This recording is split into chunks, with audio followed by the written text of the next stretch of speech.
Welcome back, dear friends. It's all go here.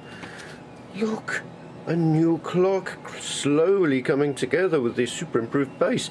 That's very exciting, and I haven't been wasting my time with copious notes, reminiscent somehow of one of those crazy people on a horror film with scratchings and scribblings. But I can't tell you how thrilled I am to have decided to do it like this. I think I mentioned before, with previous kits and ideas like the Nepnet Thrubwell and the Chronograph, I have thought, okay, I'm impatient, let's just get on with it. Make all the bits, cut them out, and then start photographing assemblage. And then finding that I made a mistake, I had to change something in the end and then had to go back and retake loads of photos and recreate scenes and things to try and hide the fact I'd had to make a change. And I have made lots and lots of changes. I like to see them as improvements, because they are, right down to things like this, which I have just, in fact this is another one, the main hour engraved dial. I realised with a new source of the engraving laminate that, catch the light, in fact, better still, look, it's full of holes. It's because the setting I'd got it on, which I'd used with previous laminate, was wrong. It was too powerful for this, so it was actually cutting right through. And because, another improvement, I've realised at the back of this, if you look at this one for example, if you turn it around, it's black. Now I don't like that. It just looks wrong, shouldn't be, so I've decided to spray the back of this brass. Who would have thought? But I can't do that when it's full of holes, so again, and it was all a little bit blocky this. You can see the beautiful raster engraving there, and then it gets a little bit thick. So I changed this a bit, and also turning down the power means this is much sharper, so I'm really pleased with that. So that's one improvement. And here's the aforesaid article with the paint drying, hence the fact I'm making a quick bit of videoing now while it's drying. That'll look much nicer, and sticking masking tape over the front means that hopefully no spray has gone underneath. If it does, I think that, at least with the lovely plastic coat no affiliation metallic brass paint, that isopropyl alcohol and probably the other cleaning liquids that you can use to clean the engraving, the soot off, probably will take the paint off as well, so all is not lost. Then there's the wonky hour hand. I cut these out of engraving laminate just because it's black on one side, and this one bent really badly as it was cutting out, really distorted, and I've tried bending it back into shape loads of times. And then whilst walking the dog this very morrow, I suddenly thought, hold on a minute, I've got 2mm black acrylic, what I bought to make the decorative gauges with, and I've got loads of it, and that's perfect. It means it's a beautiful finish, it cuts out perfectly and is lovely. I don't think what else to say about that. It's great, and I'm just finding all the time extra bits that I'd forgotten to add, because I'd forgotten to add the chain in my original list of parts and the lovely brass weight, which I just remembered this morning that I needed to add. There's things like that. I'm so pleased to have done it this way. Once I've got all this done and that finished and tested, just to make absolutely certain that it does all work as it should do, then I will go ahead and cut another load of parts out. And let's face it, basically I've built a ready-made one that someone might like to buy, so nothing is lost. I'm going to cut all the bits out and make another one and photograph that process. Now I know that it's all sorted out in order and everything else.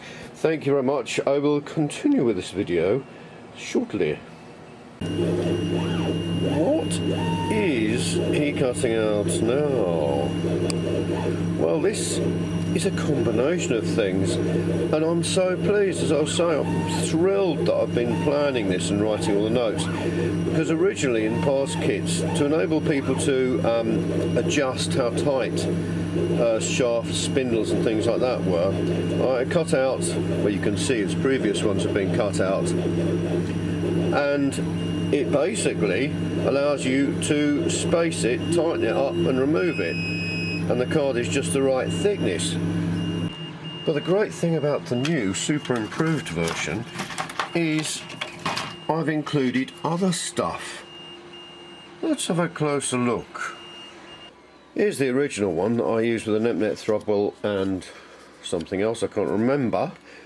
And I was going to do the same, and I thought, well, hang on a minute, because when I was putting this together, I remembered that in order to get, let me see if I can, there we are, there's a titchy little bearing there that runs up and down on the snell cam, and I'd forgotten that I cut out a titchy spacer from this metallic card either side to ensure that when you tighten the screw that goes through it, it doesn't clamp onto the edges of the bits that you want moving.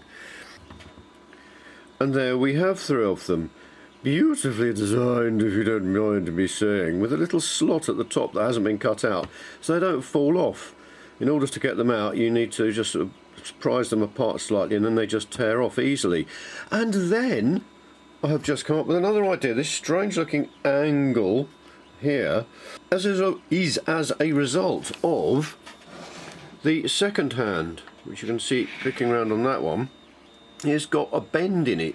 It's 20mm long with a bend, and I was thinking I could bend it first and then send them out, but they're likely to get damaged and unbent, whereas I think it's much better in the delicate parts collection to have a flat one and then to bend it to shape. There you have it. That's the angle that you need to bend it to, because it solves three problems now, all with one bit of card. Stops the little washers getting lost and damaged, and the minute hand and the spacers. Excellent. And I've nearly finished putting this one together. I'm so pleased that the tricky fiddly bit, the most complicated bit, which I think will deserve a video of its very own, is how to get this, the hour hand pivot spindle, in the right place, because obviously the chain as well has got to be wrapped round the right amount. This needs to be engaged with the right bit of the gears on the rack, and that has to point to one when the cam's it. So there's lots of different things, but I got it sorted out in a relatively simple manner. It's really exciting. So now the last thing basically is to put the minute hand on, and that's why I've just done this. I'm up to page 12 of my delightful memoirs, or instruction notes as we say in the trade.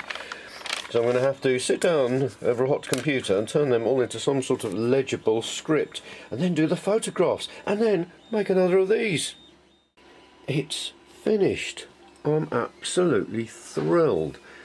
I'd forgotten just how lovely it looks with all the intricate bits and pieces, and the fact that everything does have some sort of purpose. And that's just the reflections on the brass. Oh, it's lovely.